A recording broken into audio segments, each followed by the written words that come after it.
Bonjour à tous.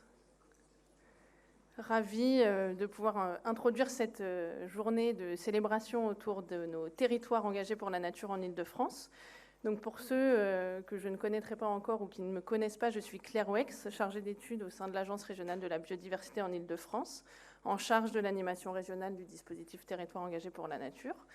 Je vais être cet après-midi votre animatrice pour cette journée, votre maître du temps également, pour essayer de respecter le timing.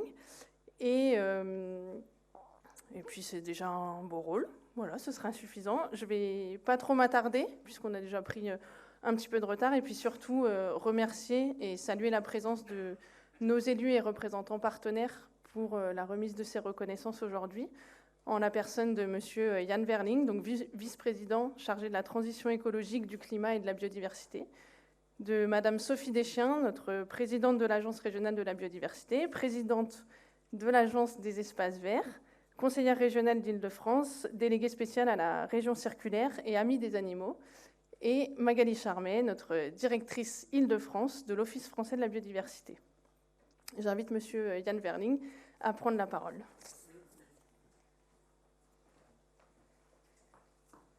Merci beaucoup. Le retard, c'est moi, pardon. C'est la ligne 13. Voilà. Alors, quelques mots pour d'abord saluer la démarche elle-même, la démarche Territoire engagé pour la nature qui a maintenant quelques années d'existence. Remercier le ministère de l'Écologie pour l'initiative qui a été prise à l'époque avec Région de France en 2018. Remercier également l'OFB, l'ARB, l'Agence de l'eau, et bien sûr, sans m'avancer, mais aussi pour féliciter celles qui sont déjà lauréates, toutes les collectivités qui ont été lauréates de ce titre de territoire engagé pour la nature. J'allais dire trophée, parce que T, mais non, c'est juste territoire. Alors, d'abord, peut-être un petit mot de contexte. Je crois que c'est toujours utile de le rappeler. On vient de finir une COP qui est la COP climat. On a, dans quelques semaines, en décembre, on a la COP biodiversité, qui est la troisième grande COP internationale, pilier des engagements des Nations Unies pour l'environnement, dans un contexte où la biodiversité est un niveau de détresse ou d'effondrement sans précédent. Certains spécialistes parlent de 6e extinction, avec pour cause non pas une météorite, mais nous-mêmes. Enfin, c'est nous la météorite, c'est les activités humaines. Et ceci touche évidemment la biodiversité au niveau global, au niveau mondial, mais nous engage tous, tout comme le climat d'ailleurs. C'est un sujet international qui doit tous nous mobiliser, et avec des chiffres qui sont, je ne vais pas les rappeler parce que je suis sûr que je suis face à beaucoup de spécialistes, des chiffres qui sont vertigineux, avec des pertes de 60% de biodiversité, avec des chiffres qui, moi, m'ont fait me rasseoir sur ma chaise alors que j'étais debout quand on m'a appris qu'il n'y restait plus que 5% d'espèces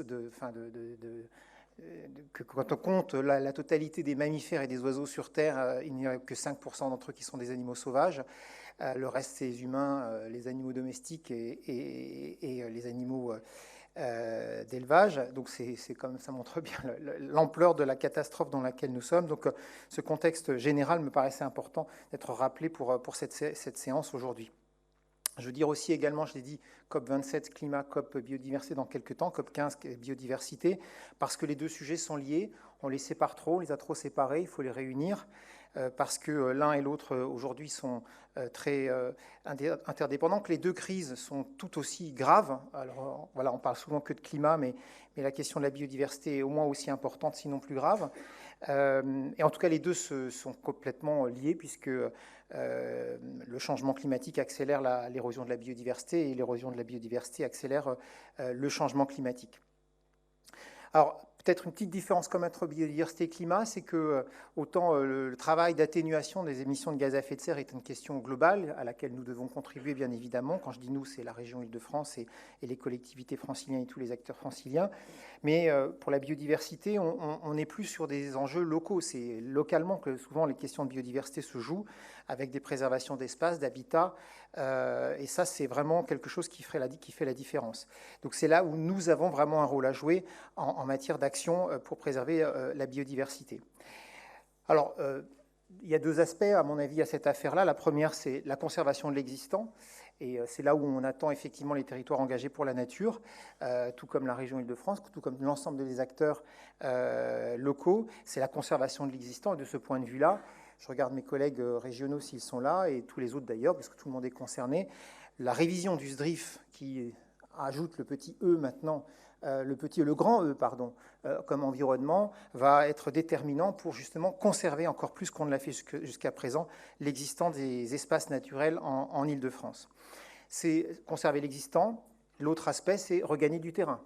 Regagner du terrain avec, peut-être pour commencer, cette référence encore à des enjeux internationaux, puisque l'UICN, l'Union internationale pour la conservation de la nature, a proposé à l'occasion de la COP15 un concept qui s'appelle Nature Positive, qui veut dire que nous nous engageons tous, si nous adoptions cet indicateur, à faire en sorte que d'ici 2050, il y ait plus de biodiversité qu'il n'y en a aujourd'hui. Et c'est bien l'objectif que nous voulons nous assigner au niveau de la région Île-de-France, d'abord de reprendre à notre compte cet objectif de Nature Positive, puisque nous sommes membres de l'UICN. Depuis peu, nous sommes 13 collectivités au niveau du monde tout entier à être membres de l'UICN, depuis que l'UICN a accepté que les collectivités fassent partie de cet organisme international de conservation de la nature. Nous en faisons partie et nous reprenons donc à notre compte leur objectif de faire en sorte que la COP15 adopte cet objectif de Nature Positive comme indicateur principal. Mais je voudrais aussi dire que l'application concrète de ce Nature Positive, pour faire qu'il y ait plus de biodiversité d'ici 2050 qu'il n'y en a aujourd'hui, c'est l'objectif de renaturation, chère Sophie, que nous nous sommes aussi donné comme objectif au niveau de la région Île-de-France, avec la création d'Île-de-France Nature, dont l'objectif principal sera la renaturation, notamment dans les villes, avec un double objectif, l'objectif évidemment d'accroître la biodiversité en Île-de-France et les espaces et les habitats nécessaires à la biodiversité, entre autres, par exemple, les points noirs de trames vertes et bleues qui sont aujourd'hui bien identifiés, et puis aussi contribuer à ce qui est essentiel aujourd'hui, et ça fait le lien avec le climat, comme je disais tout à l'heure, au rafraîchissement des villes, puisque la biodiversité est une solution fondée sur la nature d'adaptation au changement climatique. Voilà, alors pour finir mon mot d'introduction, je voudrais remercier encore une fois et féliciter le travail qui a été fait, notamment par l'ARB, pour l'identification et tout le processus qui a été conduit depuis 2018, à tel point d'ailleurs que on a en mémoire qu'en 2019, la région Île-de-France, quand elle a adopté sa stratégie biodiversité, avait intégré un amendement qui avait été porté par mon groupe que je présidais à l'époque, qui est le groupe Centre et démocrate, qui était de faire en sorte que les territoires engagés pour la nature soient reconnus dans la stratégie biodiversité de la région Île-de-France. Et nous avions fixé un objectif de 100 territoires engagés d'ici 2021. Je crois qu'on en est à 123. Donc, objectif non seulement atteint, mais même dépassé. Donc, encore une fois, félicitations à l'ARB pour cette application concrète de cet engagement qui avait été pris dès 2019 par la région Île-de-France. Et je voudrais simplement insister sur un dernier point. Je sais que c'est un point important dans les territoires engagés pour la nature, c'est la question du diagnostic. C'est important que cette affaire-là soit vraiment généralisée, que toutes les collectivités généralisent les diagnostics de biodiversité sur leur territoire, parce que sans diagnostic, évidemment, on ne peut pas savoir s'il y a un avant et un après. Un avant biodiversité médiocre et un après biodiversité renforcée et évidemment au rendez-vous de cet objectif que j'ai expliqué tout à l'heure de nature positive en français, en bon français dans le texte, nature positive. Voilà. Je vous remercie beaucoup et bonne séance.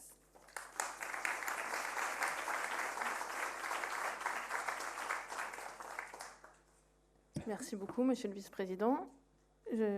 Magali Charmet, directrice de l'Office français de la biodiversité en Île-de-France.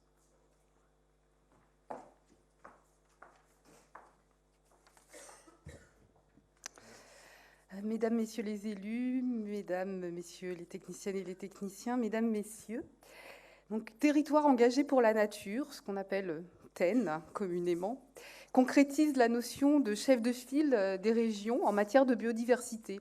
Rôle crucial de pilote, d'ensemblier et de facilitateur.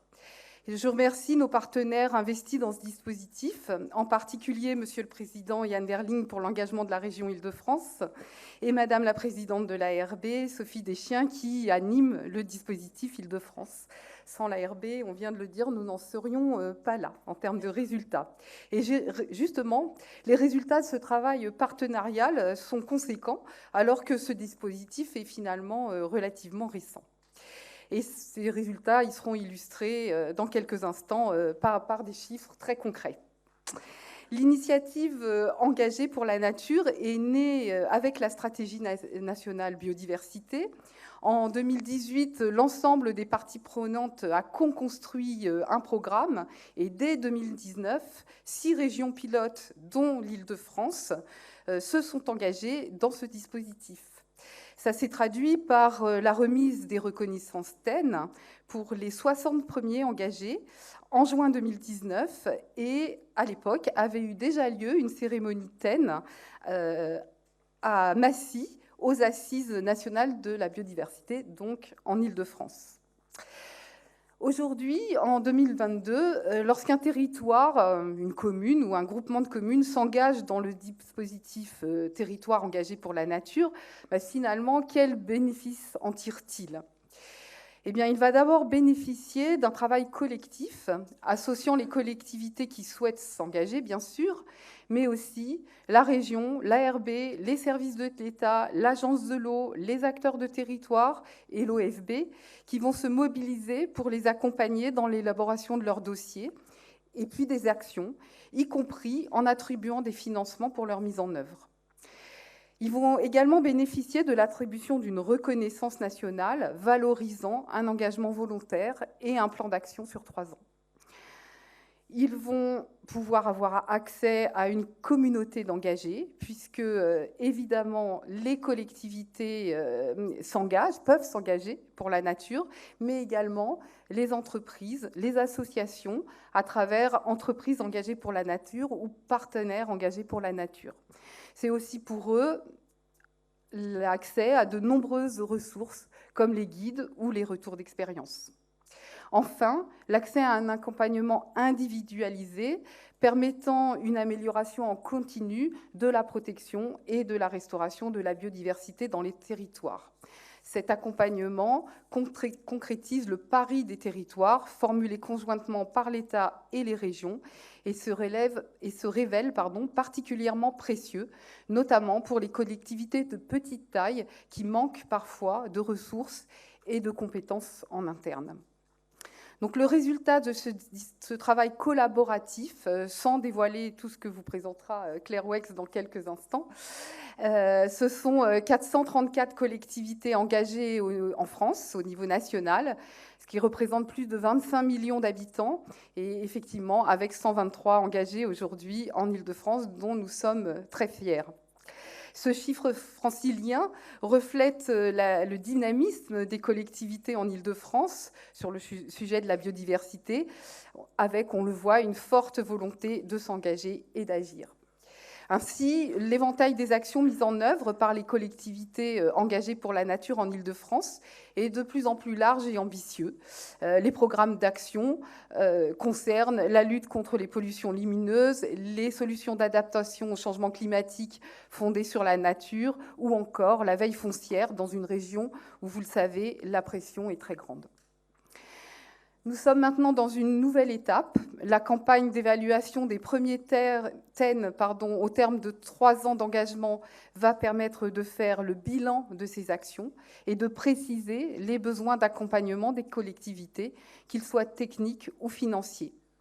Une articulation renforcée des acteurs dans laquelle la région, en tant que chef de file, a tout son rôle à jouer, avec l'OFB et les autres partenaires à ses côtés, bien évidemment, va permettre d'affiner l'offre de services et de poursuivre la montée en compétences des collectivités franciliennes pour la préservation, la restauration et la sensibilisation à la biodiversité. Donc, je vous remercie une nouvelle fois, Madame la Présidente et Monsieur le Président, pour l'engagement de la région et de l'ARB de France et pour l'organisation de cette journée. Et je vous souhaite à toutes et tous de profiter de cette très belle cérémonie. Je vous remercie.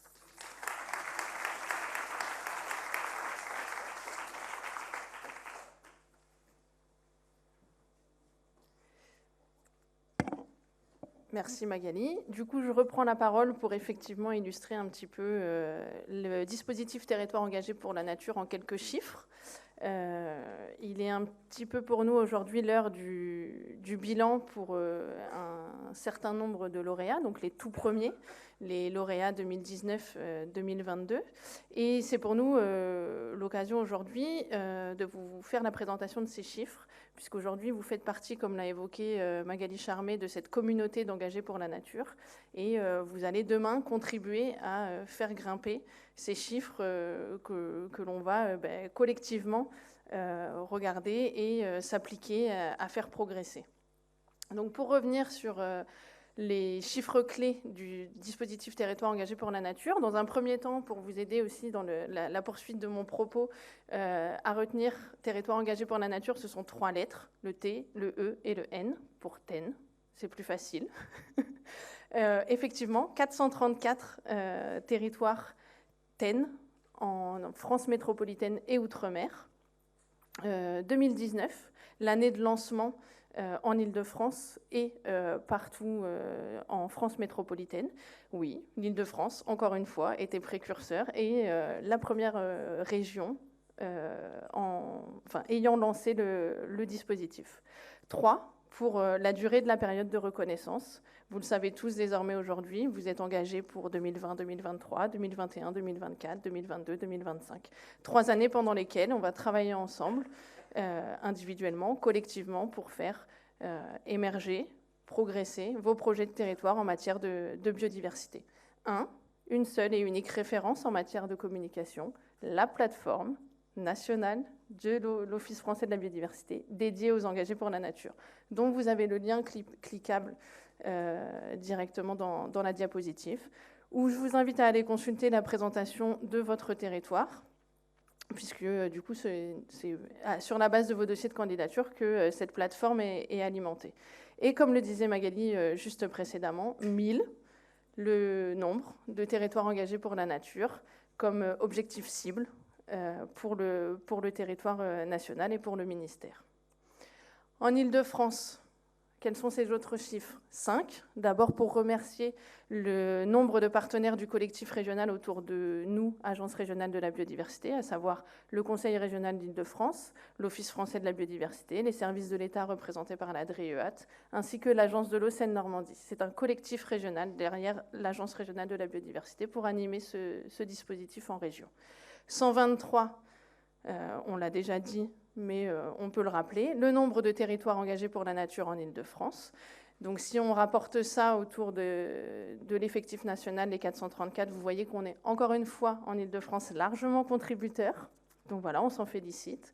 18%, la proportion en surface du territoire régional engagé dans le dispositif. 13 836 451, le nombre d'habitants de vos collectivités engagés dans le dispositif. Le découpage de cet engagement, puisque les territoires peuvent être de niveau communal ou intercommunal, on compte 114 communes et 9 intercommunalités, réparties comme suit. Donc voilà, j'espère que chacun s'y retrouvera dans ce petit graphique.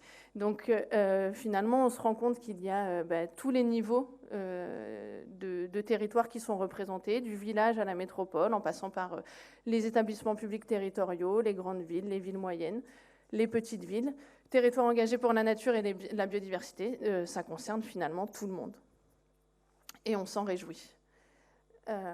En Île-de-France, également pour rentrer un petit peu plus dans le détail, vos projets, pour nous simplifier la tâche et la gestion, mais également parce qu'il y a un tronc commun et un sens dans vos réflexions. Ce sont 6 thématiques qui sont identifiées, réparties autour des sujets, comme l'évoquait M. Verling précédemment, de la renaturation et de la restauration écologique. Donc, ils sont vraiment des sujets qui nous préoccupent et qui vous concernent.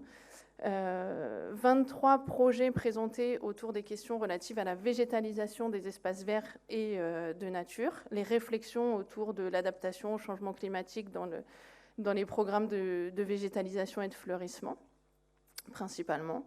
22 territoires engagés pour la nature présentant un projet autour de l'acquisition de connaissances en vue ou autour de la planification du territoire. On s'en rapporte à ce qui était évoqué également dans l'introduction présentée par Monsieur le Vice-président, tout ce qui a trait au diagnostic, finalement, les études d'atlas de la biodiversité communale, les études relatives aux déclinaisons des trames vertes, bleues, noires, etc. 15 projets où là, on est vraiment sur du travaux opérationnel de gestion écologique, encore une fois, des espaces verts, des espaces de nature, comment les gérer de manière à favoriser l'accueil de la biodiversité ou à la préserver. Et puis, 13 collectivités qui s'engagent aussi sur l'axe, et non des moindres, qu'on a qualifié donc, en thématique de citoyenneté. C'est tout ce qui est en lien et a trait à l'éducation à l'environnement, la sensibilisation des publics. Je dis les publics pour tous les publics, des scolaires au grand public. Et puis enfin, 10 projets en lien avec l'agriculture urbaine, puisque ce sont aussi des sujets qui émergent et qui peuvent être le support de la biodiversité. À l'heure du bilan, on peut aujourd'hui, sur la vague 2019-2022, donc c'est-à-dire que vous faites désormais partie de cette vague et de cette communauté, compter 17 atlas de la biodiversité communale qui sont réalisés, terminés ou en cours, initiés grâce à la démarche et au dispositif Territoire engagé pour la nature. On aura tout à l'heure la chance d'avoir une collectivité 2019 qui nous fera son retour d'expérience sur la mise en œuvre d'un atlas de la biodiversité communale. 17 également, le nombre de sites labellisés éco-jardins ces dernières années, donc depuis 2019, sur vos territoires engagés pour la nature. 249, le nombre de dossiers déposés par des collectivités territoires engagés pour la nature depuis 2019 qui ont été soutenus financièrement par le collectif régional. Et enfin, 10 555 082 €. C'est le montant alloué par le collectif régional, le montant d'aide, alloué pour soutenir les projets, finalement, dont je vous ai présenté les chiffres juste au-dessus. Donc, des réalisations, des ambitions, des réalisations et du concret, puisque quand l'argent est à la clé, les travaux ne sont pas très très loin. Donc la biodiversité maintenant, on va voir et on va la suivre pour voir comment elle réagit sur les territoires. Et on viendra du coup grossir et améliorer ces présentations et ces chiffres avec, on l'espère, des résultats significatifs sur les effets sur la biodiversité. J'en profite également pour vous faire un petit peu la promotion de cette nouvelle plateforme Aide Biodiversité en Île-de-France, dont vous avez le lien également cliquable, juste en dessous la photo.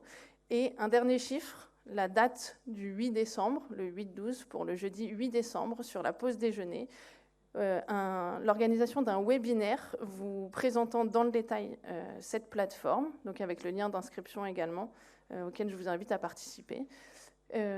Donc cette plateforme qui répond à un besoin, faciliter l'accès aux aides financières. Elle synthétise pour les partenaires financiers d'échelle européenne, nationale, régionale et départementale, voire pour certaines plus locales, toutes les aides accessibles par vos territoires en matière de biodiversité. Donc le 8 décembre, vous aurez une présentation détaillée, ainsi que des interventions des partenaires financiers principaux qui pourront répondre également à vos questions sur les aides financières. Je vous remercie.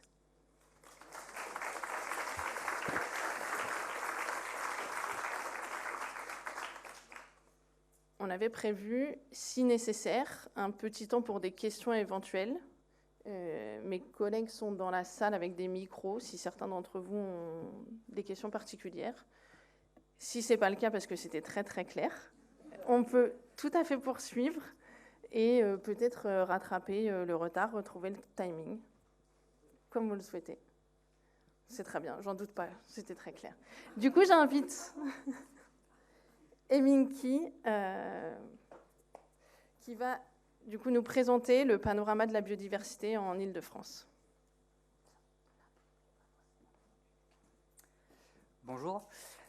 Effectivement, je vais vous présenter, vous brosser un petit tour d'horizon du panorama de la biodiversité francilienne, parce que donc on a vu, comme ça a été dit précédemment, qu'il Il y a une motivation pour s'engager au niveau des territoires pour cette biodiversité, mais cette motivation fait suite à un ensemble de constats, souvent assez accablants sur l'état de la biodiversité, qui montrent l'urgence de la mise en place de ce genre d'action.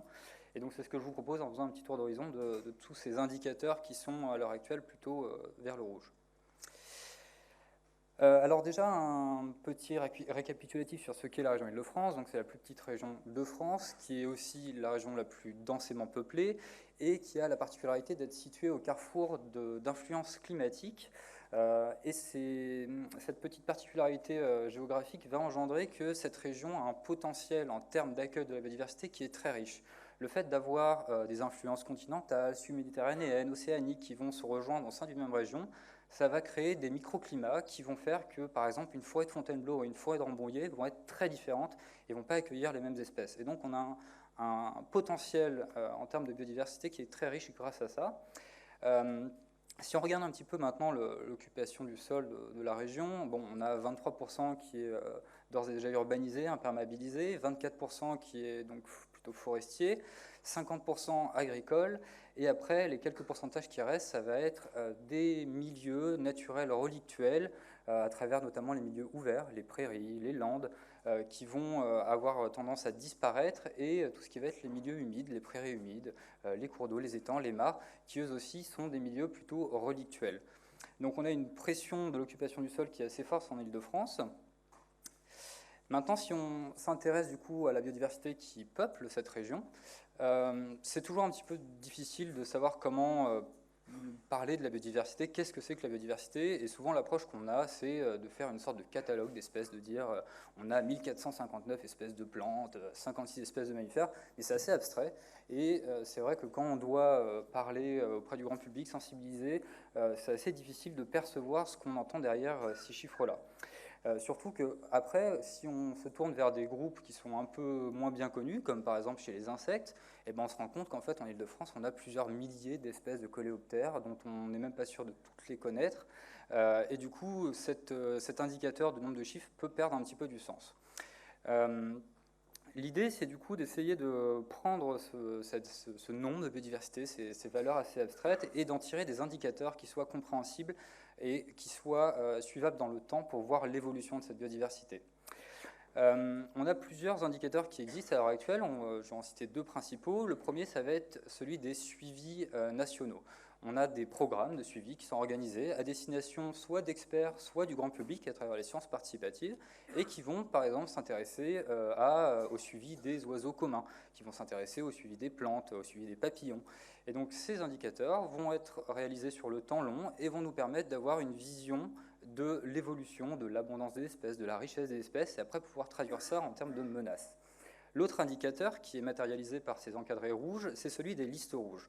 Donc on a parlé tout à l'heure de l'IUCN, et effectivement l'IUCN propose une méthodologie pour concevoir un outil qui est la liste rouge régionale des espèces menacées, qui va nous permettre de catégoriser chacune des espèces sur le territoire objectivement pour dire si oui ou non cette espèce est menacée. À l'heure actuelle, on a 7 listes rouges qui sont réalisées, donc ce sont les encadrés qui sont en triplein. Une liste rouge qui est en cours de finalisation sur les poissons, et d'autres listes rouges qu'on aimerait bien pouvoir développer, mais pour lesquelles on manque de connaissances, d'où l'intérêt de tous ces dispositifs d'amélioration de la connaissance aussi à l'échelle régionale. Donc si on s'intéresse du coup sur ces indicateurs de liste rouge, qu'est-ce qu'ils nous apportent comme information ? Eh bien, on se rend compte que ces indicateurs sont plutôt dans le rouge, justement, et qu'en fonction des listes rouges, on va osciller en Île-de-France entre un quart à un tiers des espèces qui sont d'ores et déjà considérées comme menacées. Si on regarde aussi d'autres chiffres, un autre qui est intéressant, c'est celui de la proportion d'espèces qui sont régionalement éteintes. Et on estime qu'au-delà des 6% d'espèces régionalement éteintes, on commence à vraiment rentrer dans une situation critique. Et par exemple, pour les papillons de jour, on observe que la perte de ces milieux ouverts, de ces prairies, entraîne qu'à l'heure actuelle, on a 15% d'espèces qui sont déjà disparues du territoire. Donc ça montre vraiment l'urgence de la situation. La dernière liste rouge qui a été terminée cette année, c'est celle sur les amphibiens reptiles. Alors, au-delà des chiffres du nombre d'espèces menacées, qui sont dans les mêmes niveaux que les précédentes listes rouges, 25% pour les amphibiens, 27% pour les reptiles, ce qui est intéressant ici, c'est le pourcentage d'espèces qui sont quasi menacées. Donc on a un peu plus d'un tiers des espèces qui sont quasi menacées. Et qu'est-ce que ça veut dire, ce statut? Ça veut dire que les espèces sont sur la corde un petit peu, et que s'il n'y a pas de politique de conservation qui sont mises en place rapidement pour faire changer la tendance, elles passeront inévitablement vers une catégorie d'espèces menacées. Donc ça montre quand même qu'il y a encore des choses à appliquer rapidement, à faire pour éviter d'avoir des espèces qui passent dans ce compartiment d'espèces menacées. Un autre volet qui est intéressant avec les listes rouges, c'est l'actualisation de celles-ci, parce que c'est bien d'avoir un état des lieux, un instant T du nombre d'espèces menacées, mais 10 ans après, qu'est-ce qu'il en est? Et du coup, effectivement, ces listes rouges ont vocation à être actualisées, et c'est notamment ce qui a été fait pour la liste rouge sur les oiseaux nicheurs, où une première version avait été réalisée en 2011 et elle a été actualisée en 2018. Et du coup, là, ce qui est vraiment intéressant, c'est de pouvoir regarder le pourcentage d'espèces menacées, comment est-ce qu'il a évolué? Est-ce qu'il a diminué ou est-ce qu'il a augmenté? En l'occurrence, pour les oiseaux nicheurs, on a plus de 49% d'espèces menacées en plus entre les deux versions. Donc ça montre que, là encore, on a des efforts et des réalisations qui sont insuffisants pour compenser cette érosion de la biodiversité et cette augmentation du nombre d'espèces menacées. Maintenant, si on s'intéresse un petit peu plus aux milieux les uns par rapport aux autres, et si on regarde du coup les résultats qui sont produits cette fois-là par les indicateurs, par les suivis, comme j'en parlais tout à l'heure, en s'intéressant tout d'abord au milieu urbain, on sait que le milieu urbain, c'est globalement un espace qui est assez peu favorable à la biodiversité. Mais on sait également qu'il y a tout un compartiment de la biodiversité qui s'est adapté à ce milieu, qui trouve sa ressource alimentaire, de quoi s'y reproduire, et que même si cette biodiversité est commune, elle est indispensable pour la réalisation de nombreux services. Le problème, c'est que si on regarde les tendances de cette biodiversité commune, de milieu urbain, on se rend compte qu'on a aussi des chiffres qui sont assez alarmants. Par exemple, pour les oiseaux spécialistes des villes, en 30 ans, on a perdu 28% des populations de ces oiseaux. Pour les papillons de jour, de la même manière, en 10 ans, on a perdu 33% de l'abondance des papillons des parcs et jardins. Donc c'est des résultats qui sont assez alarmants. Et pourtant, on se rend compte que si on a des mesures concrètes qui sont mises en place, on peut avoir des réactions très rapides de la biodiversité. Par exemple, le zéro pesticide. Quand il a été mis en place, les suivis de la flore spontanée des interstices urbains, donc celle de la voirie, etc., ont montré un accroissement exponentiel de la flore suite à l'arrêt de ces pesticides. Donc ça peut réagir très très vite, et même si on perd la biodiversité, quand il y a des mesures concrètes qui sont mises en place, il peut y avoir des réactions très rapides. Pour les milieux agricoles, un peu les mêmes constats. Donc on a une intensification de l'agriculture, une homogénéisation des paysages qui a provoqué aussi des impacts assez forts sur la biodiversité. De la même manière, si on prend les oiseaux comme point de référence, on a en 30 ans quasi 30% de l'abondance des oiseaux spécialistes des milieux agricoles qui ont disparu en Île-de-France. Et pourtant, l'Île-de-France, au-delà de sa responsabilité régionale, de la biodiversité qu'elle abrite en tant que région, elle a aussi des responsabilités qui peuvent être à plus large échelle. Par exemple, en Île-de-France, on estime qu'on a 5% de la population mondiale de pluvier doré, un oiseau, qui hiverne dans les labours en Île-de-France. Du coup, on a une responsabilité qui peut vraiment s'échelonner à des échelles beaucoup plus grandes que celles de la région et qui incite encore plus à veiller du coup à ce patrimoine. De la même manière, au niveau de la flore, en milieu agricole, on estime qu'on a 44% des espèces menacées en flore qui sont associées à des milieux de prairies, de pelouses et de landes, ces mêmes milieux qui ont tendance à disparaître à cause de multiples facteurs qu'on verra après. Et de la même manière, les plantes messicoles, plantes qui normalement vivent au pourtour des cultures, qui elles aussi sont dans leur large majorité très menacées, voire éteintes en région. Autre milieu très répandu en Île-de-France, donc le milieu forestier, qui représente 66% de la surface des réservoirs de biodiversité. Donc c'est la majorité des milieux naturels de la région. Et malgré cette superficie qui est au moins stable au fur et à mesure des années, voire qui a tendance à augmenter, on constate quand même qu'il y a une dégradation de la qualité de ces milieux forestiers. Et cette dégradation de qualité, en fait, elle est due à deux choses principales. La première, c'est la perte des gros bois sur pied, donc des arbres avec un diamètre important qui, on le sait, peuvent être une sorte de véritable îlot de biodiversité et abriter des centaines d'espèces en leur sein. Et l'autre problème, c'est l'hygiénisme qu'il peut y avoir dans certaines forêts avec, par exemple, l'enlèvement du bois mort, des bois morts sur pied, etc., qui sont pourtant des micro-habitats essentiels pour de nombreuses espèces. Et donc ça se traduit aussi dans les indicateurs de nombreuses espèces. Par exemple, si on prend toujours les oiseaux, on se rend compte qu'on a perdu 10% de l'abondance des oiseaux en 30 ans en moyenne. Alors là, effectivement, les chiffres sont un peu plus contrastés, vu qu'on a toujours pas mal de forêts en Île-de-France, mais il y a quand même des signes qui sont alarmants, même pour ces habitats.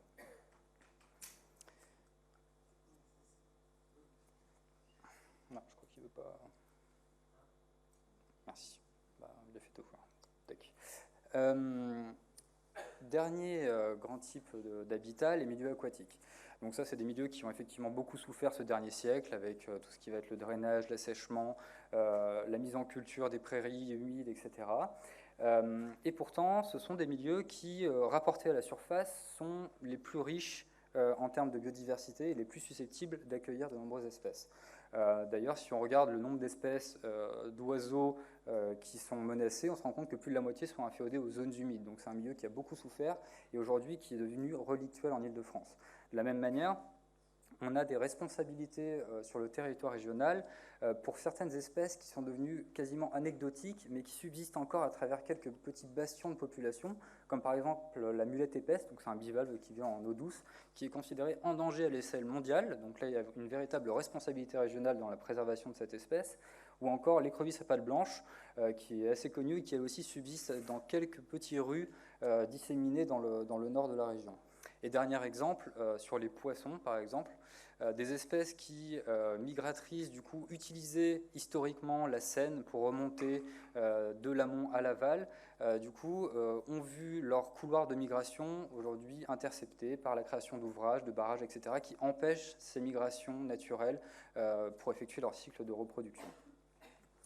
Et j'en parlais tout à l'heure de la disparition de ces milieux aquatiques, et par exemple là, c'est des chiffres de l'état des lieux de l'environnement de 2021, et on se rend compte que les prairies humides herbacées, du coup, sont les milieux d'intérêt écologique qui ont le plus baissé, et entre 2000 et 2017, on a moins 46% de la surface de ces milieux encore enregistrés à l'heure actuelle. Donc il y a une urgence à préserver les derniers reliquats de ces habitats. Pour refaire un petit résumé du coup, de toutes les menaces qui pèsent sur ces habitats, en milieu agricole, donc on a l'homogénéisation des paysages et des espaces agricoles avec la déprise pastorale qui va impacter du coup toutes ces espèces qui sont affiliées à ces milieux. On a aussi l'intensification des pratiques, bien évidemment, les intrants qui vont intoxiquer la chaîne alimentaire et provoquer des effets à long terme. En milieu aquatique et humide, là ça va plutôt être la destruction pure et simple, l'assèchement, le drainage, le comblement des mares qui vont être les principales menaces. On a aussi la pollution qui vient s'ajouter à tout ça. En milieu forestier, donc c'est plutôt la gestion, il va y avoir une gestion moins intensive, avec un hygiénisme un petit peu moins présent aussi, une acceptation du bois mort qui va permettre d'améliorer la qualité des forêts. Et en milieu urbain, ça va être la densification forcément qui est assez problématique, et aussi la diminution des friches, car ces friches sont des petits îlots de végétation laissés tranquilles, sauvages, où la faune et la flore peuvent se reproduire, peuvent trouver un petit abri dans le milieu urbain. Et enfin, bien sûr, tout ce qui va être les pollutions chimiques, etc. En plus de toutes ces problématiques, tous ces facteurs, il y en a quand même un dernier qui est important et qui va jouer sur tous les autres, c'est celui du changement climatique. On a un changement climatique qui augmente d'année en année, qui augmente une augmentation des températures, qui va changer les régimes hydriques, etc. Et les espèces, typiquement, qui sont plutôt adaptées au nord de l'Europe, au climat un petit peu plus frais, vont avoir tendance à être repoussées dans les limites les plus au nord de la région. Sauf que forcément, les déplacements des espèces ne sont pas toujours garantis, et donc on va avoir des espèces qui vont être amenées à disparaître parce qu'elles ne trouvent plus des conditions favorables à leur développement dans la région. Donc ça, c'est une autre menace qui vient s'ajouter à tout ça et qui fragilise encore plus la résilience du coup, de la biodiversité à tous ces impacts. Voilà, je vous remercie pour votre attention.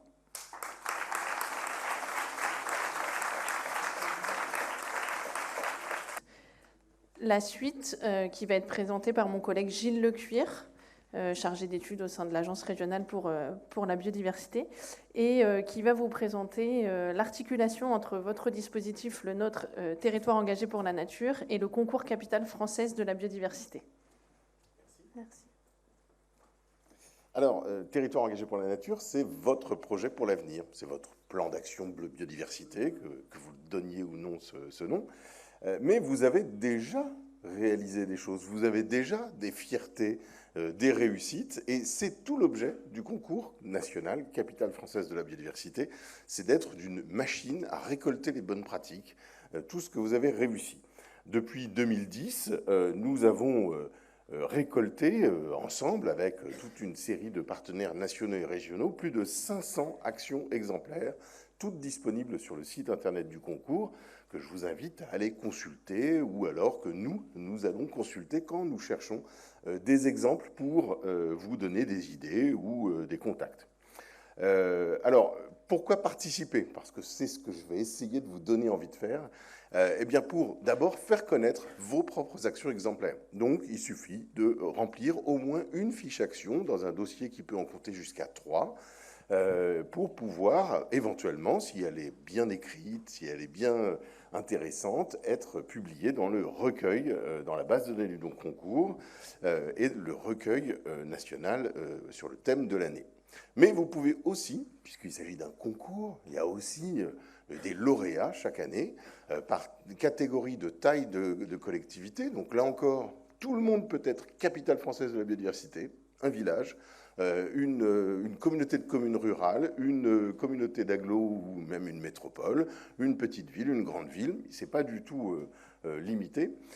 Et puis, donc, dans ce cas-là, il faut remplir 3 actions exemplaires. Et puis, si elles sont jugées intéressantes, eh bien, recevoir une visite de terrain qui donne lieu à un rapport de visite et éventuellement être lauréat. Alors, chaque année, c'est un thème différent qui est proposé. Et le thème 2023, c'est arbres et forêts, en lien bien évidemment avec la biodiversité, à entendre au sens large. Ça peut être un travail sur l'arbre urbain, sur la haie, le bocage, sur la forêt bien évidemment, mais aussi sur les arbres remarquables parce qu'ils ont des micro-habitats qu'ils accueillent, vous le disiez, Émile, qui eux-mêmes, ils sont des milieux de vie, ils accueillent des oiseaux, des chauves-souris, des champignons. Rappelons que la biodiversité, c'est la faune, la flore, mais aussi la fonge, les bactéries, aussi beaucoup de choses qui sont invisibles au premier abord.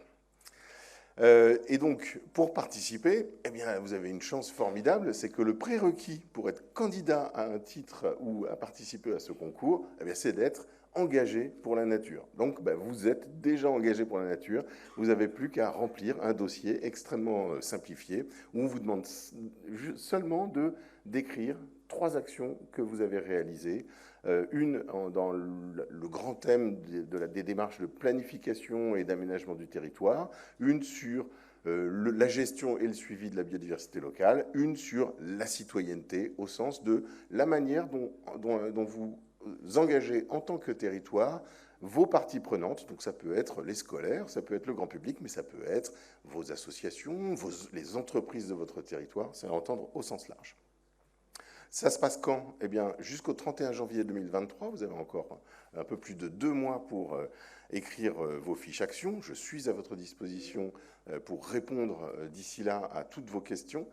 Vous aurez mes coordonnées à la fin de ce court exposé. De février à mai, une quarantaine d'experts évaluent en triple aveugle, selon un processus d'évaluation important, tous les dossiers, puis des visites de terrain pour les finalistes, et puis à l'automne, un palmarès, une remise de trophées, un recueil d'actions, un colloque de valorisation. Et le colloque de valorisation du thème 2022, paysage et biodiversité, aura lieu le 25 janvier prochain, sera accueilli à la préfecture de Paris et d'Île-de-France, à Paris dans le 15e, si je ne m'abuse. Donc je vous invite à réserver votre date, 25 janvier, paysage et biodiversité. Ce colloque aura lieu en présentiel et en distanciel pour vous permettre d'y assister, que vous soyez en mesure de venir jusqu'à Paris ou pas. Et puis, enfin, en fin d'année 2023, on recommencera sur le prochain thème que je ne connais pas encore, donc je ne peux pas vous dévoiler le thème de l'année 2024. Vous pouvez retrouver tous ces actions exemplaires au travers de documents. Vous avez ici le petit document qu'on a édité pour les 10 années du concours, qui vous donne un panorama d'actions exemplaires de collectivités de toute la France. La brochure est disponible à l'entrée. Et vous avez les autres recueils disponibles sur le site internet du concours. Si vous voulez nous suivre sur Twitter, il y a un compte Twitter, je ne sais pas pour combien de temps, mais en tout cas, il existe. Et puis, un site internet dédié. Et puis enfin, voilà, je suis à votre disposition. Vous me mettez un email et on me fait un rendez-vous téléphonique ou en visio pour que je puisse vous en dire plus, vous accompagner pour maximiser vos chances, sinon de gagner, au moins de partager vos fiertés, vos réussites en tant que territoire francilien. Voilà. Bonjour, Karine Grémion, ville de Chie-Mazarin dans l'Essonne. Juste peut-être nous faire un petit retour des dernières capitales, donner des exemples précis de ceux qui ont été lauréats et avec quel type d'action? Alors c'est vraiment un concours thématique. C'est important de garder ça en tête. Donc en 2022, le thème c'était paysage et biodiversité. Alors il y a un lauréat par catégorie et puis un lauréat toutes catégories confondues. C'est la capitale française de la biodiversité. Il n'y en a qu'une par année.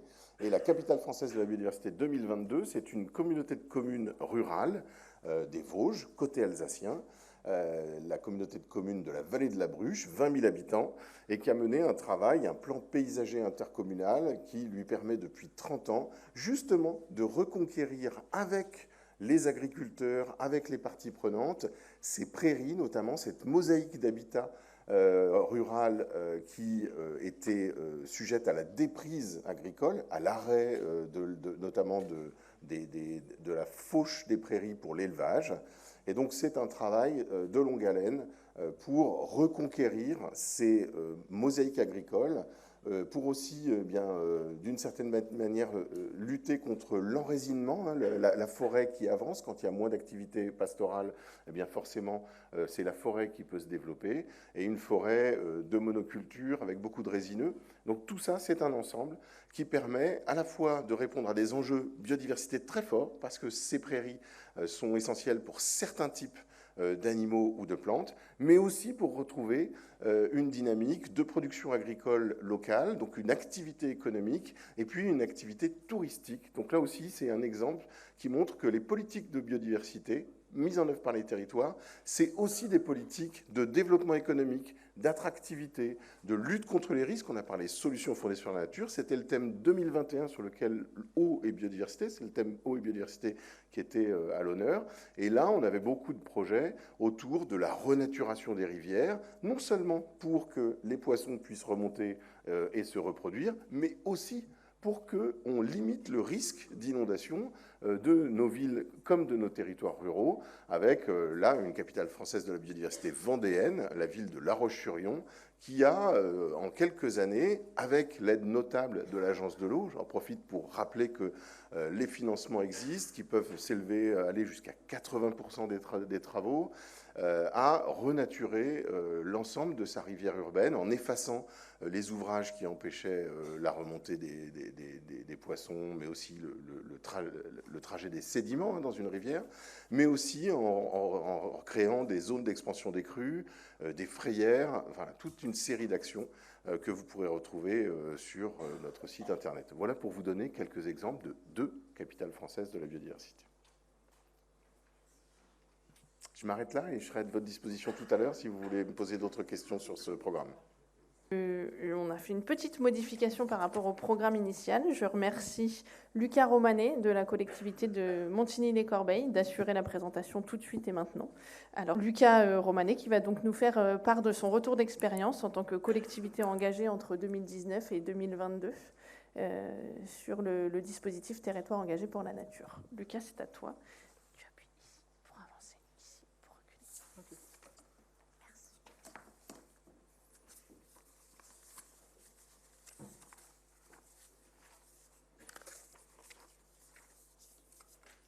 Bonjour à toutes et à tous. Donc du coup, je représente la commune de Montigny-les-Corbeilles, donc en tant que territoire engagé pour la nature 2019-2022. Donc on fait partie de la première fournée. Donc on a eu notre évaluation en septembre de cette année, dont on attend les résultats pour savoir, parce que nous, la commune, on a manifesté notre intérêt de poursuivre dans cette démarche. Donc je vais essayer d'être pas trop long, je crois qu'on a 10 minutes. Pour expliquer un petit peu qu'est-ce qui a poussé la collectivité à s'engager dans ce dispositif, peut-être évoquer quels ont été les bénéfices pour nous, et surtout après expliquer un petit peu qu'est-ce qu'on a fait durant ces 3 ans avec le projet, notre projet emblématique qui était la réalisation d'un atlas de la biodiversité communale qu'on a terminé cette année. Donc, bon, je vais être assez rapide. Là, j'avais fait une petite contextualisation sur la commune. Donc, Montigny, c'est une commune de 21 000 habitants, donc commune de taille moyenne, qui se situe dans le Val d'Oise, au nord-ouest de Paris. Donc, c'est une commune qui n'est pas forcément très grande, hein, on est sur 407 hectares. Néanmoins, c'est une ville qui, par nature, est quand même assez verte, avec la présence de différents bois sur le territoire, avec pas mal d'arbres. Une volonté politique aussi de continuer à planter des arbres et vraiment une volonté au niveau vraiment politique de favoriser tout ce qui est écologie, biodiversité et je vais y revenir après, notamment avec l'Atlas. On a 57 hectares de verdure, donc là aussi bien les bois que les squares, que les espaces verts, dont 57 hectares ouverts au public, pardon, dont et 20 hectares, 20,5 hectares de bois privés, qui ont fait aussi l'objet d'inventaires. Donc là, c'était juste un petit schéma voilà, qui représente la ville. Alors la particularité, c'est qu'on est traversé par deux axes de circulation majeurs, la RD 14 et l'autoroute A15. Avec les contraintes que ça engendre, une ville qui est coupée en deux, notamment aussi pour les continuités écologiques, je pense aux trams vertes et bleues. Bleu, on n'est pas trop concerné puisqu'on n'a pas de cours d'eau qui passe sur la ville. Donc on a beaucoup de petits boisements, un peu isolés les uns des autres, donc il y a une volonté aussi de pouvoir les relier. D'où la nécessité de mieux connaître la biodiversité au travers de notre atlas de la biodiversité communale qui après nous permet d'avoir une meilleure compréhension des enjeux écologiques qu'on a sur la ville. Alors rapidement, ce qui a poussé la ville à s'engager dans le territoire engagé pour la nature, c'était une volonté politique, comme je l'ai dit, avec ce désir tout simplement d'être une ville engagée sur ces questions-là, d'être une ville verte, pour faire un peu cliché, mais c'est une vérité, c'était une volonté vraiment d'être une ville un peu pionnière sur les questions d'écologie, à notre échelle, hein, avec humilité. Ensuite, je vais passer peut-être quelques mots avant de passer sur l'Atlas. Au niveau des réalisations qu'on a pu mener durant ces 3 années, il y a eu toute une réflexion, notamment sur l'installation de nichoirs qu'on a fait cette année, l'installation de nichoirs à Mésanges, pour favoriser la mésange charbonnière, parce que comme beaucoup de collectivités, on est confronté au problème de la chenille processionnaire du chêne. Donc la mésange charbonnière, grosse prédatrice de cette chenille, de papillon de nuit. Donc du coup, on a installé pas mal de nichoirs pour favoriser cette espèce. On a agrandi et créé de nouvelles, ce qu'on appelle nous, au niveau local, des zones naturelles, qui sont tout simplement des zones, j'ai pas mis de visuel, c'est dommage, mais avec délimitées par des petites barrières en bois, des ganivelles, qu'on ne touche quasiment pas. En fait, on est passé sur ces zones-là, ces zones un peu protégées, sur une gestion vraiment que si nécessaire. On a mis en place aussi la cartographie des arbres de l'espace public, donc avec un système de tablettes pour géolocaliser les différents arbres sur l'espace public, évidemment pour mieux les connaître et puis pour mieux les gérer. On a installé de nouvelles ruches et on a mis aussi en place, avec l'ONF, du moins l'ONF a réalisé un plan de gestion des bois qui a été réalisé en 2021 pour la période 2022-2028 et qui concerne 5 bois de la ville. Donc là, c'est vraiment un petit fragment de ce qui a pu être fait, en sachant que après, de toute façon, on a vocation à continuer les projets, et que de toute façon, ce qui n'a pas pu être réalisé ou ce qui va être fait, on va continuer dans tous les cas. Donc, juste pour présenter le projet emblématique que la ville a porté, c'était la réalisation de l'Atlas de la biodiversité communale. Donc, un Atlas de la biodiversité communale, c'est tout simplement un inventaire de la faune et de la flore du territoire, mais pas que. Il y a vraiment cette volonté de réaliser un diagnostic des enjeux de biodiversité à l'échelle communale. Donc là, je n'ai pas mis parce que ça aurait été trop long, mais beaucoup de cartographie des enjeux, cartographie des espèces, où est-ce qu'elles sont localisées.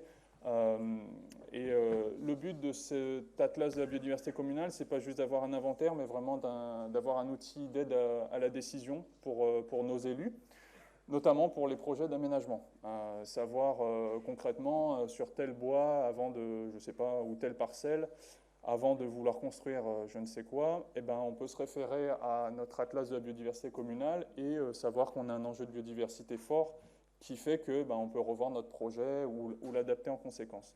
Alors c'est un projet qu'on avait commencé en 2020, septembre 2020, et qu'on a terminé officiellement en octobre pardon, de cette année avec la restitution auprès du public, mais ça avait fait, finalement il était terminé au printemps, mais on a fait un événement de restitution, de présentation avec le bureau d'études avec qui on a travaillé auprès de la population. Et là, ce que vous voyez, le visuel, c'est tout simplement un document grand public qu'on a fait avec le service communication, parce que voilà, vu qu'on a travaillé avec un bureau d'études, les résultats étaient peu digestes, on va dire, pour les personnes qui ne sont pas trop du milieu. Donc, on a fait un document grand public qui synthétise, que vous pouvez retrouver sur le site internet de la ville d'ailleurs, qui synthétise tous les résultats avec des QR codes et tout ça. Donc en termes de flore, on a recensé 403 espèces à Montigny. On était à, je n'ai plus le chiffre en tête, mais ça nous faisait 109 nouvelles espèces découvertes grâce à l'Atlas de la biodiversité communale, dont 23 espèces patrimoniales. Donc les espèces patrimoniales, c'est des espèces qui vont présenter un enjeu, soit parce qu'elles sont rares, soit parce qu'elles sont protégées, des choses comme ça. Et on est passé aussi à la faune, on a 355 espèces qui ont été recensées sur le territoire communal. Et on est passé, de mémoire, on était sur une 57 espèces, je crois, de faune connues à Montigny. Donc on a gagné 298 de connues, dont de belles découvertes au niveau de la flore. L'arabette glabre, Turritis glabra, qui est une espèce qui est présente que dans 3 communes du Val d'Oise.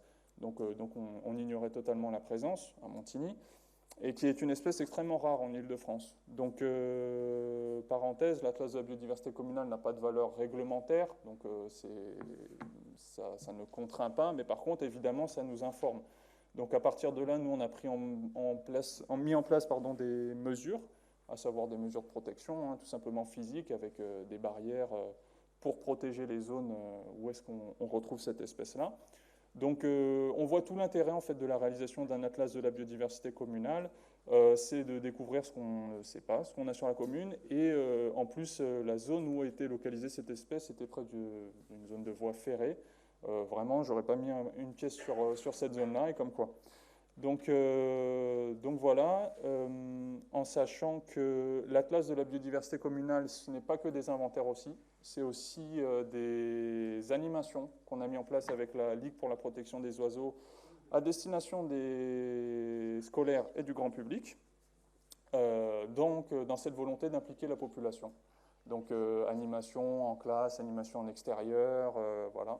Donc il y a vraiment cette volonté de sensibiliser la population, de les impliquer. Donc ça commence tout doucement à Montigny, mais ça commence à porter ses fruits.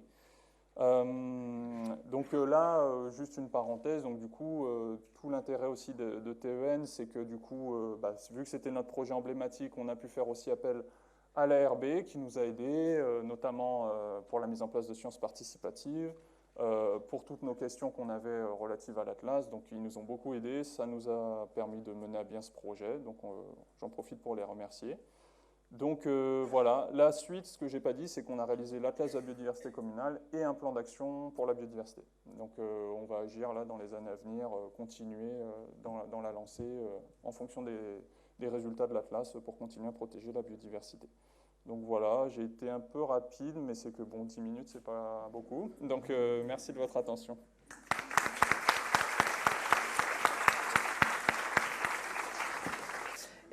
Donc du coup, on a la chance à nouveau d'avoir un retour d'expérience d'une intercommunalité engagée sur la période 2012-2019 qui va nous faire état de son expérience en tant que territoire engagé pour la nature. Vous pouvez passer les slides ici, vous avez le retour écran juste là-bas. J'avance et je recule.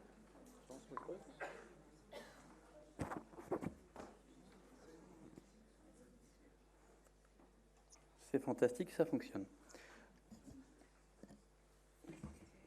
Alors vous avez vu, on a mis un petit colibri au-dessus du logo de Marne-et-Gondoire. Normalement, ça vous parle. Sinon, c'était pas la bonne réunion, hein, je vous le dis tout de suite. Il faut changer de réunion. Mais normalement, le colibri, ça parle à tout le monde. Allez, Marne-et-Gondoire, c'est quoi? C'est une intercommunalité que vous devriez connaître. Je vous promets, c'est super sympa. C'est 20 communes, c'est 108 000 habitants. C'est en plein milieu de Marne-la-Vallée. Marne-la-Vallée, quand on parle d'environnement, on ne pense pas forcément à Mickey. On ne pense pas forcément à toutes ces constructions de logements qui sont quand même assez... L'État nous pousse à construire. Et pourtant, Marne-et-Gondoire, c'est le petit poumon vert de ce grand territoire qu'est Marne-la-Vallée. Il y a longtemps, il y a à peu près 10 ans, on a créé, les élus ont poussé à créer ce qu'on appelle un PPENP. Alors, si vous avez suivi le guide de l'OFB, on est dedans, c'est marqué là-dessus. Un PPENP, c'est un périmètre de protection des espaces agricoles et naturels périurbains. Ça veut dire qu'il y a des gens un peu fous qui se sont dit, en Île-de-France, là où il faut construire du logement, on va protéger 50% du territoire, au moins 50%, parce qu'on l'a agrandi il n'y a pas longtemps, pour empêcher que des gens puissent construire. En fait, si, vous pouvez construire, mais il faut la signature de 3 ministères. Donc avant de l'avoir en ce moment, c'est pas la mode. Bon, comme tout le monde, on a fait un PCAET, c'était la mode, ça aussi. Mais on va des fois un peu plus loin. Et on a, pour Marne et Gondoire, vous avez compris que dans Marne et Gondoire, il y a le mot Marne. La Marne, c'est une super rivière. Des fois, c'est un peu... on a une ville qui s'appelle Lagny-sous-Marne, d'ailleurs, souvent, tous les ans, avec les inondations. C'est assez dramatique. Et on travaille à la renaturation des bords de Marne. C'est important parce qu'à l'époque, tout était béton. Tout était béton, ce qui fait que ça empêchait les arbres de bien pousser et les poissons de frayer. Donc, on est parti sur un grand plan de renaturation des bords de Marne. Et quand on parle de renaturation des bords de Marne, on s'est dit aussi, mais comment on va amener l'eau à la Marne? Et à une époque, il y a longtemps, on s'amusait à buser. On disait, ça va être moins chiant à buser les cours d'eau. Donc nous, notre idée, c'était de dire au contraire, on va réouvrir ces cours d'eau. Parce que là où il y a de l'eau, il y a de la vie. Or, quand c'est busé, c'est moins bien. Alors, on va parler du rue du Bicheret. C'est un petit rue. C'est pour ça que nous avons eu la chance d'être accompagnés. C'est un affluent de la Marne. C'est un petit affluent, il fait 4 km, mais il était busé sur les 100 derniers mètres. Donc, c'est une parcelle qui n'avait aucun intérêt écologique. Hein. Même si on aime le bois mort, voir des arbres mourir parce qu'ils étaient malades, ça ne sert pas à grand-chose. Donc, il a fallu réimaginer les choses. Réimaginer un lit d'un rue qui n'existait pas, qui n'a jamais existé, parce qu'en réalité, l'homme, quand dans les années 70, a busé ce rue, et après a construit là où passait le fleuve, le rue plutôt, parce que ce n'est pas une fleuve à ce niveau-là. Et donc, on a dû recréer un lit. Puis on s'est dit, mais comment ça a fonctionné? Est-ce que les habitants aussi vont aimer ce secteur? Parce que c'est bien de faire quelque chose de beau, de naturel, mais si on arrive à montrer aux gens que c'est important, que c'est beau, ils vont se l'approprier. Et la nature a besoin de cette beauté. La beauté sauvera le monde. C'était un livre de Géo. On a même fait une exposition là-dessus pour dire aux gens, regardez, protégez, émerveillez-vous de la nature. Pas que pour le plaisir, hein, d'ailleurs. Parce que tout à l'heure, je vous disais, là où il y a de la nature, il y a de l'eau. Quand on crée une zone humide, c'est sympa, hein, les gens sont contents. Après, ils viennent vous engueuler parce que vous avez créé des nids à insectes. Mais vous leur dites, ouais, c'est vrai, il y a des insectes. Mais regarde, grâce à ces insectes-là, tu as des oiseaux, tu as des chiroptères, tu as des crapauds. Donc, c'est génial. Et là, comme ça, à ce moment-là, on se dit, allez, on arrive à avoir les élus avec nous, on arrive à avoir les habitants avec nous, à ce moment-là. L'insecte n'est qu'un moyen d'avoir les autres animaux. Désolé hein, s'il y a des amoureux des insectes. Mais on va le voir comme ça, parce que si les habitants sont plutôt habitués, préfèrent plutôt les oiseaux. Donc voilà. Ça, c'était avant les travaux. Donc là-dessus, vous ne voyez rien, mais il y avait un gros tuyau, une canade qui fait à peu près 1 000. C'était 1000 mm. Et maintenant, ça donne ça. C'est aussi pour en permettre de voir un peu ce qui était avant-après. L'important, c'est... Marne-et-Gondoire, on appelle souvent une intercommunalité de projet. Moi, je préfère dire qu'on est une intercommunalité de réalisation. Réaliser parce que c'est bien de dire aux gens on va faire des choses, c'est mieux de leur montrer par l'exemple. Et quand on parle d'environnement, quand on parle de biodiversité, quand on parle de climat, souvent on est là un peu défaitiste, et c'est vrai que quand on regarde la présentation de ce qu'il y a eu la première heure, il y avait de quoi se suicider. Mais la réalité, c'est qu'on peut faire des choses intéressantes.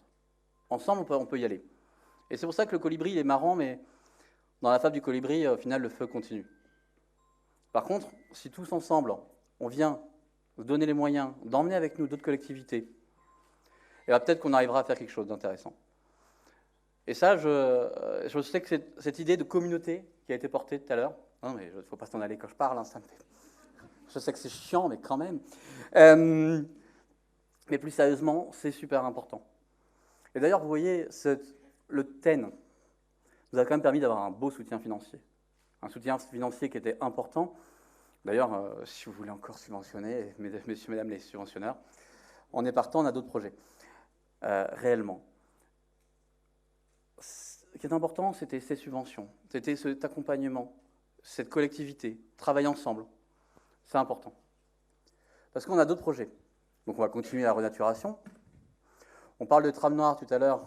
On va remercier au moins la crise énergétique qui nous permet de faire avancer les communes dans le côté tram noir, parce qu'on a quand même pas mal de communes chez nous, qui ont décidé d'éteindre l'éclairage public de minuit à 5 heures. On a, sur les 20, vous en avez un bon tiers, dont les grosses communes. Donc ça, c'est quand même très intéressant. On continue aussi à amener les enfants, parce que souvent, on se dit, on va faire de la sensibilisation, mais les parents sont bien sympas, mais ils n'écoutent que leurs enfants, donc on va essayer de travailler avec les enfants, donc avec un jardin pédagogique, avec nos partenaires qui sont les syndicats techniques. Et après, il y a encore plein de projets, comme la renaturation des sols, la réouverture d'autres rues. Donc voilà, après je peux passer des heures et des heures à vous parler de ce qu'on fait, mais ça ne va pas vous intéresser. Mais très sérieusement, ensemble, on peut faire des choses intéressantes. Donc je compte sur vous. Voilà. Je remercie très sincèrement Monsieur Delcambre, que j'appelle à se présenter au pupitre, puisqu'il a rencontré aujourd'hui des difficultés de circulation des transports publics, et pour autant, il vient de nous rejoindre en n'ayant pas déjeuné, sur le fil. Il repart tout de suite au Sénat. Donc on ne vous prend pas plus de votre temps. Et merci pour ce partage de retour d'expérience pour l'engagement de votre collectivité, Boutigny-sur-Essonne, sur la période 2019-2022.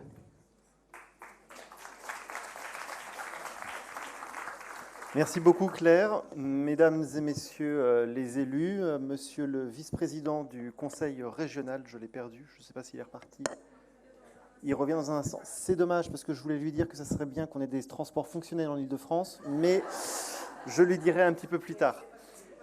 Mais ce n'est pas sa délégation, mais je crois qu'il connaît très bien Stéphane Baudet.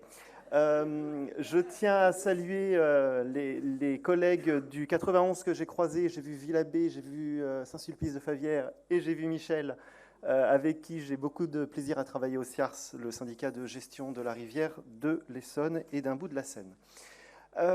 Toutefois, ce n'est pas pour ça que j'ai le plaisir d'être devant vous toutes et tous aujourd'hui.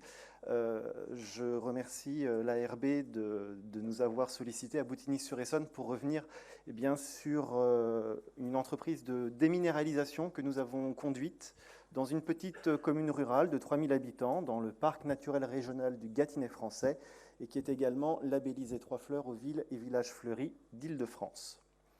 Voilà. Donc le début en fait de cette entreprise, vous pouvez le voir maintenant sur l'état initial au niveau de l'esplanade de la mairie. Il s'agissait de 2 places de parking rendues inutilisables depuis l'application du plan Vigipirate, où nous avons perdu effectivement ces 2 places de parking, mais également, vous pouvez vous en rendre compte, une omniprésence de ce que l'on peut entre guillemets appeler la trame noire. Pour le coup, c'est la trame du goudron, sur un espace particulièrement exposé en sud-sud-est, donc ce qui vous donne une petite idée, je dirais, de l'îlot de chaleur qui se présente sur cet espace-là. Nous sommes sur la mairie, derrière il y a l'école maternelle, il y a la médiathèque municipale et le temps périscolaire. C'est également l'endroit où les parents attendent les enfants. pour les récupérer, soit pour les emmener au bus le matin, soit pour les récupérer le soir. Mais c'est également un endroit où nous avons, comme dans toutes les communes, des mariages. Donc il fallait que nous trouvions une petite idée d'agrément de cet endroit. Compte tenu du fait que l'usage de ces places de stationnement ait été supprimé, nous avons conduit une réflexion avec le parc naturel régional du Gâtinais français sur comment est-ce que l'on pourrait, pourquoi pas, recréer un nouvel usage sur cet endroit et donc déminéraliser les 2 places de parking qui se trouvent, vous pouvez le voir, le long de la haie de Charmille qui jouxte effectivement ces 2 places-là. On va pouvoir passer sur la deuxième phase. On a commencé les travaux avec une entreprise locale qui est située à 5 km de la commune. L'idée, comme vous avez pu le voir, c'était effectivement de déminéraliser, mais c'était également aussi quelque part de rendre hommage au passé ouvrier de Boutigny-sur-Essonne, puisque Boutigny-sur-Essonne est une des portes d'entrée de la forêt de Fontainebleau. Nous partageons avec nos collègues de Fontainebleau la même géologie, la même typologie de territoire et de paysage. Ma commune est une des communes qui était classée comme capitale du pavé et de la bordure de grès. Et donc, nous avons travaillé avec les carriers locaux, mais également des gens de bonne volonté qui ont bien voulu faire don à la commune, parce que, toujours, petite commune de 3000 habitants, les moyens ne sont pas exponentiels, et je pense que ce n'est pas ici que j'aurais besoin d'argumenter sur ce terrain-là. Et nous avons effectivement eu des dons de personnes qui nous ont donné, Monsieur le Vice-président, bonjour, qui nous ont donné des pavés, mais également des plaques de grès pour pouvoir faire des bancs. Nous avons également repensé cet endroit, puisque comme je vous le disais, il y a beaucoup de passages. Nous avons des parents, nous avons des visiteurs. Et donc l'idée était également de pouvoir un petit peu apaiser cet espace et d'y installer des bancs, comme vous pouvez le voir, en grès. On peut continuer le... Et donc, après les travaux, nous sommes à la fin du printemps de cette année. Tout est installé. Installation de ganivelle, évidemment, pour éviter, d'une part, à nos enfants de courir à travers une nouvelle plantation, mais aussi à nos amis canidés, parce que nous avons également ces problèmes-là, mais ça, c'est comme chez tout le monde. Et puis également, à côté, vous avez la planche de fleurissement qui a été choisie pour...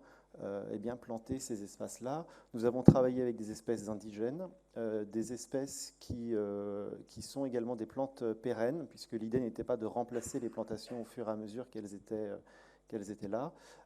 On essaye vraiment d'être dans une démarche, je dirais, durable, résiliente, et surtout circulaire. Comme vous pouvez le voir, on a fait beaucoup de réutilisation de pavés, et puis certaines plantes qui ont été également installées viennent soit de dons de plantes également d'habitants de la commune ou du travail des services techniques communaux sur cette thématique-là. Et après, donc, vous allez pouvoir voir ensuite le devenir au bout de 6 mois de présence sur le site. Sachant que cette année, j'avais également le passage du jury des villes et villages fleuris, donc il fallait que ce soit beau. Et j'ai entendu l'intervenant juste avant moi qui parlait de la beauté dans la nature et qui parlait de l'esthétique. À titre personnel, je suis très attaché à l'esthétique parce qu'effectivement, on peut vouloir se dire qu'on remet de la nature en ville. Pour moi, il ne faut pas que ce soit au détriment de l'usage de nos habitants, de l'usage du quotidien, mais il ne faut pas non plus que ce soit au détriment de l'esthétique, du cadre de vie de nos communes et de nos villes comme de nos villages. Parce que nous avons cette obligation, je dirais, de faire perdurer une forme d'art de vivre à la française. Nous avons l'art des jardins, nous avons cette certaine idée qu'on peut effectivement faire du beau et je pense que c'est aujourd'hui aussi quelque chose qui doit être porté à plusieurs échelons.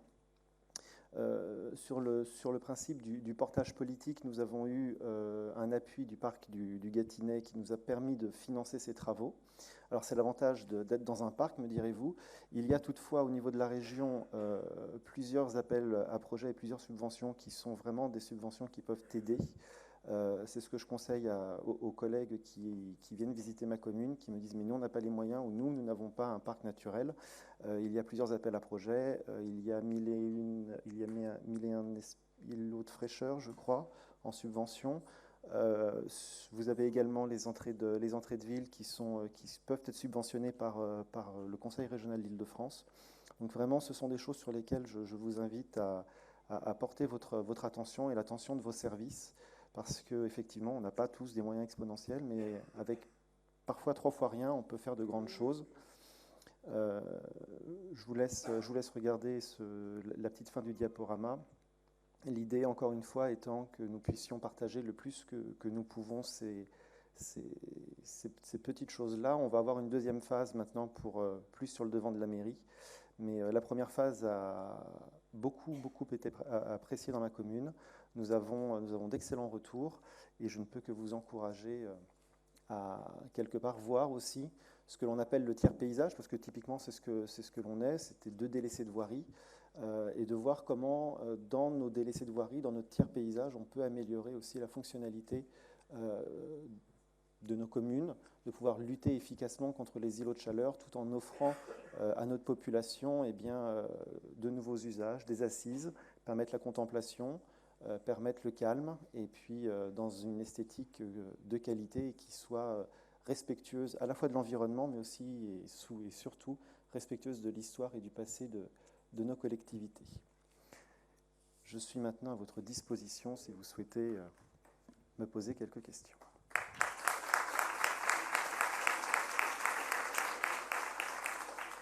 Et pour conclure cette journée, cet après-midi de cérémonie, qui moi m'a ravie et j'espère que pour vous c'est également le cas, j'invite, et qui est déjà là à la tribune, notre présidente, Madame Sophie Deschamps, présidente de l'Agence régionale de la biodiversité, de l'Agence des espaces verts, conseillère régionale d'Île-de-France, déléguée spéciale à la région circulaire et amie des animaux, à conclure cet après-midi pour après nous laisser profiter encore de ce moment de convivialité dans la salle juste derrière où il y a les flèches qui seront indiquées en sortie, lors duquel on sera disponible.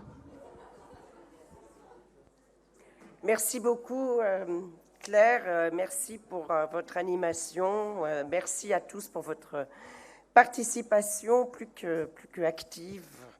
Merci de vous être pliés aux consignes très strictes de la photographe, que nous retrouverons tous donc avec plaisir à l'extérieur pendant le cocktail. Alors, Monsieur le vice-président, cher Yann, Madame la directrice régionale de l'Office français de la biodiversité, chère Magali, mes chers collègues conseillers régionaux, Mesdames et Messieurs les élus, Mesdames et Messieurs.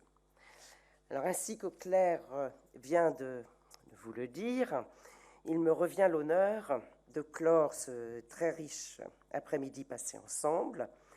Et je souhaitais tout d'abord vous dire à quel point je suis particulièrement fière, en tant que présidente, de l'action et du rôle de l'Agence régionale de la biodiversité en Île-de-France, action et rôle qui vont être amenés à considérablement évoluer, ainsi que notre vice-président nous l'a dit tout à l'heure, via la création d'Île-de-France Nature, où vous retrouverez également mon autre casquette, qui est la présidence de l'Agence des espaces verts.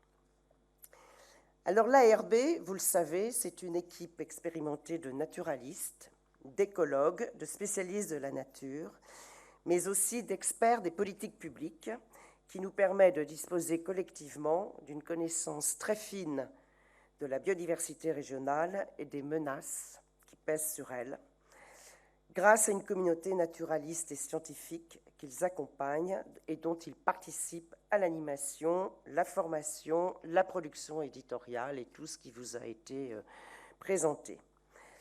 Je vous donne un rendez-vous important. Je ne sais pas si vous êtes encore inscrits aux rencontres naturalistes régionales qui auront lieu, comme chaque année, le premier samedi de décembre, mais je vous invite à le faire, car c'est un événement également important où tous les collaborateurs de l'agence sont présents, ils interviennent Et vous en avez eu quelques prémices au cours de l'après-midi, mais ce sont toujours des interventions particulièrement, j'allais dire musclées, mais particulièrement vivantes, puisqu'il s'agit vraiment de tous nous mobiliser et de vraiment interpeller nos esprits sur la nécessité d'agir.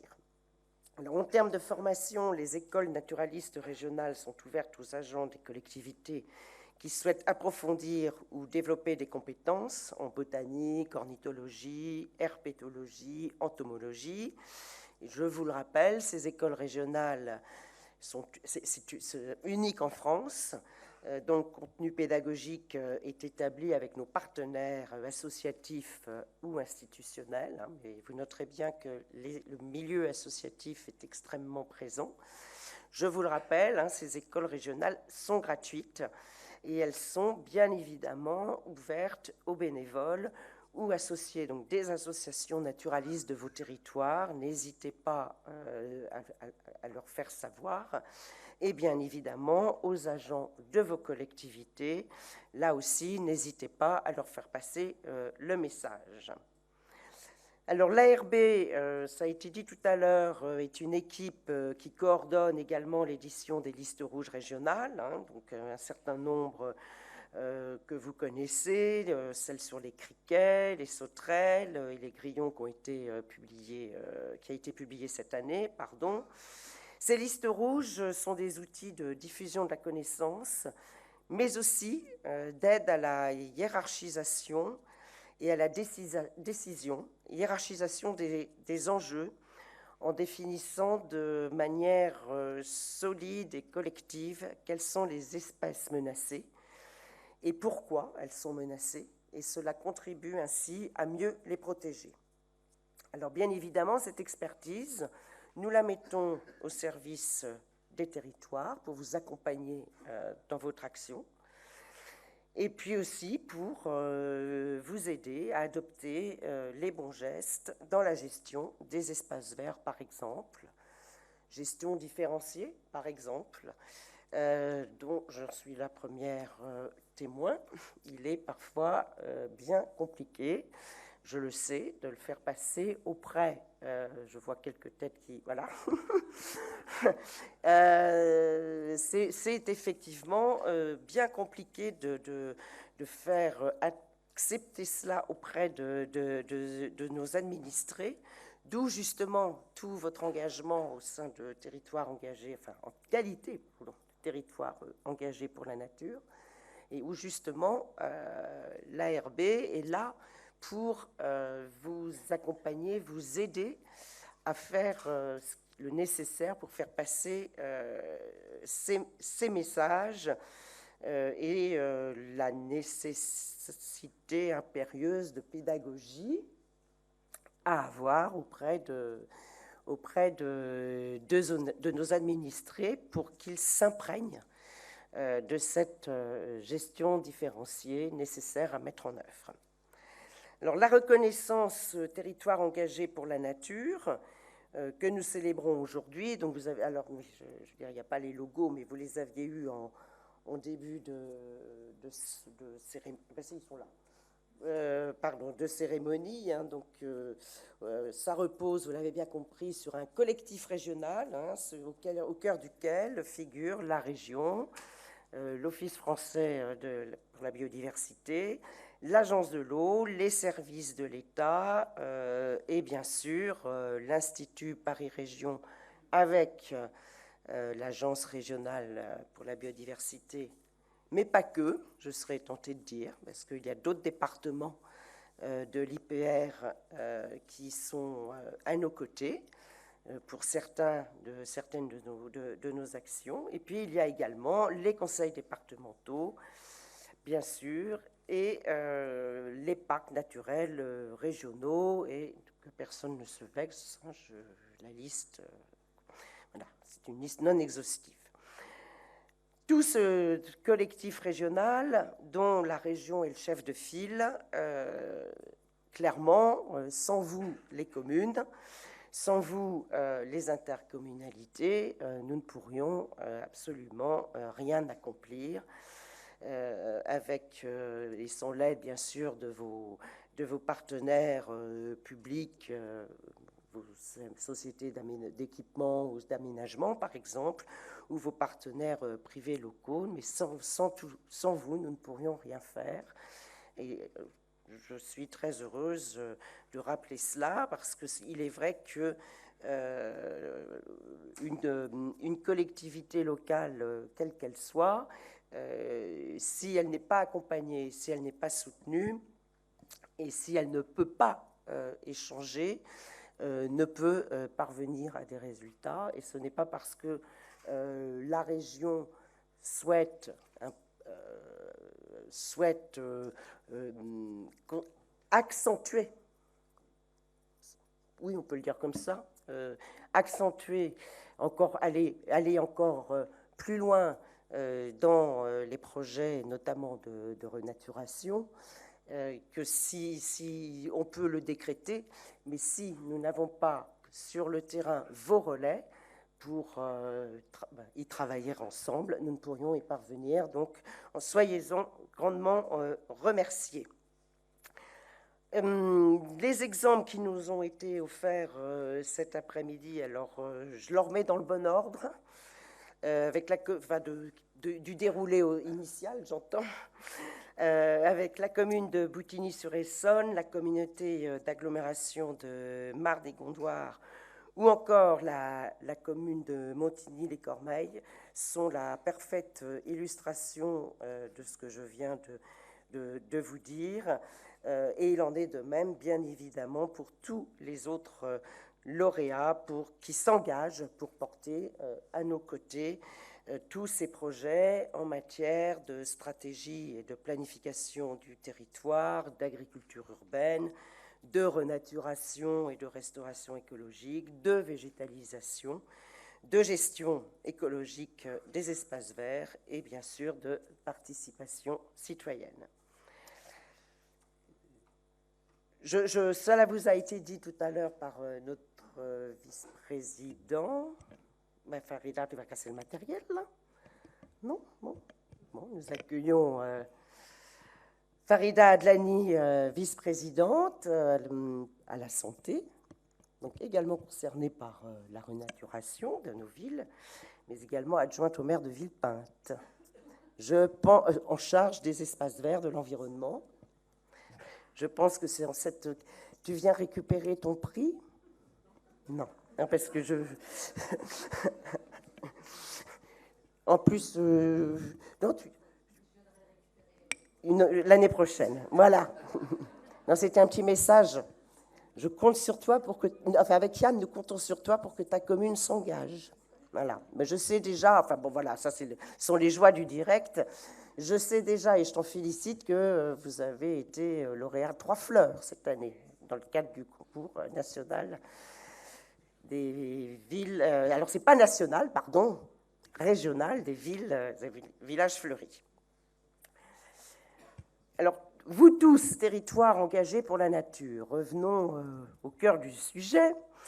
Cela a été dit, mais je le répète, vous faites de la région Île-de-France, de notre région, la première région de France en nombre de collectivités reconnues, territoires engagés pour la nature. Et ça aussi, c'est une grande fierté. Nous sommes donc, nous sommes 123 sur un peu plus de 400 communes sur le plan national. Et c'est, je pense, grâce à vous, on peut à nouveau se féliciter et vous applaudir. Donc, grand bravo à tous et merci à tous. Voilà.